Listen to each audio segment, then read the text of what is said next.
People around the world, in the big cities around the world, will not understand before it gets close to you down there. We see it up here now. It's something happening. We are doing wrong, everyone. We are destroying this planet, this way of living.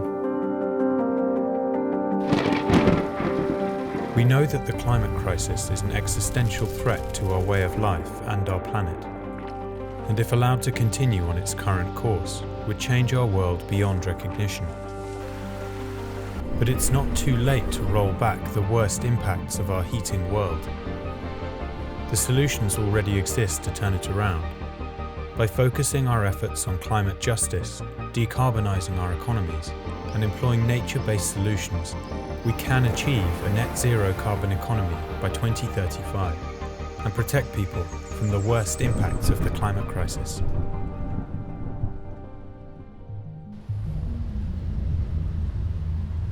Climate change is definitely a human rights issue because it's a problem created by human beings, particularly rich human beings, because of their lifestyle and the carbon emissions associated with those lifestyles.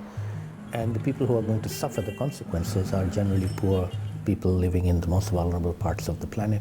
And so it's a problem caused by the rich, and the people who will suffer are the poor. And that is a moral issue. That is something that is not right. এখন আমরা এইভাবে মোটামুটি 10 থেকে 15 minute 20 মিনিটের ভিতরে আমাদের পানি খামার ক্ষেত দূরে আমরা একেবারে মানে ঘরের ভিতরে গলা সমান পানি যখন হয়ে যায় তখন আমরা চালে উঠছিলাম। কিছু মানুষ সাথে আসতে পারেনি, কিছু মানুষ ওই যে ঝড়ে কিছু মানুষ মারাও গিয়েছে।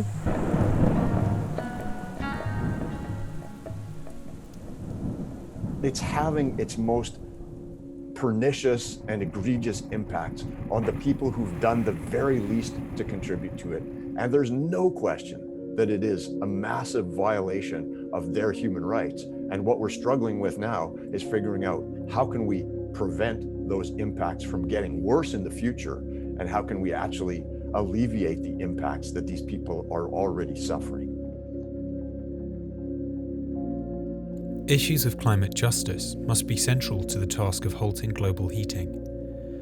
The 50 least developed nations contribute less than 1% to global carbon emissions, and rich countries should shoulder the cost of the loss and damage they are suffering as a result of climate collapse. Basically, compensation to the poor and vulnerable people of this planet who have suffered unthinkable losses as a result of climate change. So that just has to happen. And you know, we're coming up to COP26 hosted by the UK this year. If we don't come up with some kind of system for loss and damage after 29 years, then every single negotiator should walk away from that meeting hanging their heads in shame.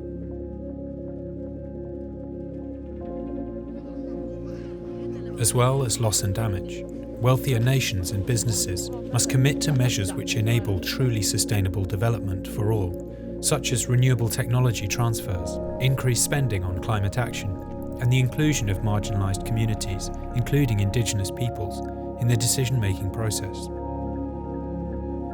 Global heating is already forcing millions of people from their homes and creating climate refugees. Since 2008, weather-related hazards have displaced around 21 million people annually. That's 41 people every single minute. They must be afforded legal protection by the international community to define their fundamental rights and status. Sometimes climate very often won't be the sole factor, but it will be potentially the factor at the end of the day, the aggravating factor that means that people have to move, and have to move in big numbers in the future. Think of all that is lost. So many populations that are nomadic, semi-nomadic, for whom this spells an entire disruption. That means cultural traditions, knowledge passed on for generations, It's the entirety of life that is lost, which has ramifications across the board. এটা তো খারাপ লাগে, কারণ জন্মস্থানেই এদের তো এখানে আমাদের কোনো নিশ্চয়তা নাই, বুঝতে পারছেন? এখানে আমাদের হয়তো বাইরে শেল্টার নেওয়ার চেষ্টা করতে হবে। Everybody is telling us to go somewhere else. We cannot go to the moon. We are here and we will still be here in the future.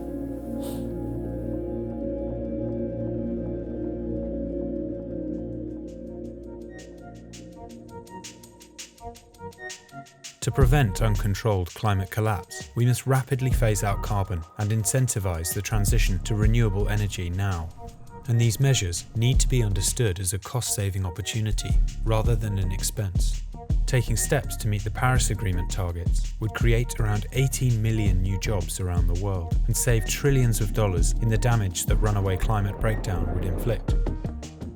We estimate that something like 40% of the world's markets are linked in one way or another to high carbon. We know from the emissions that we're seeing still globally, 40 gigatons a year, that we're fast running out of time, 10 years or so before we break through the emissions levels associated with 1.5 degrees of warming. Today, people are still building coal-fired power stations and still building gas pipelines, thinking that these have a 30, 40-year life. If you can't burn what's already been financed, why do we continue to finance even more? The only way to achieve this transition to zero carbon rapidly and completely is a whole-of-government approach. Climate must be at the top of the agenda for every international institution, national administration, and government department. If we harnessed the wealth that's at our disposal and distributed that wealth more equitably, we could actually achieve the Sustainable Development Goals. And we'd live in a world where there would be so much less tension and violence. And I think this kind of transformation, which a lot of people talk about as costly and being a sacrifice, is really in our best interest as wealthy people to share that wealth. Because if we don't share that wealth, we're going to live in a world of increasing conflict and terrorism and all those things we really don't want. We have an existential threat. We know that we only have a short time, and we are the generation that have to do it. And future generations will not thank us if we miss this opportunity. Reducing future emissions alone may not be enough to reach net zero, and we cannot rely on current, unproven carbon capture technology. We need solutions now. And it turns out that our planet's most efficient carbon capture and storage systems already exist. They just need to be restored and protected. Nature-based solutions for carbon capture, such as forests, wetlands, and the ocean, draw millions of tons of carbon from the atmosphere every year. But many of these habitats are severely degraded, and as such, not doing as much as they could to remove carbon from the atmosphere and slow global heating. We need legally binding restoration and conservation targets to buy precious time in the fight against climate collapse. We have seen from the COVID-19 pandemic that governments can respond quickly to deal with threats to our health and our economies. Now we need them to act with the same urgency in the face of the existential threat posed by climate collapse. What is at stake is really the future well-being of the human species. That is how dire the prospects are if we don't get our act together. If we were to just stand back and ignore this problem, then we're in deep, deep trouble.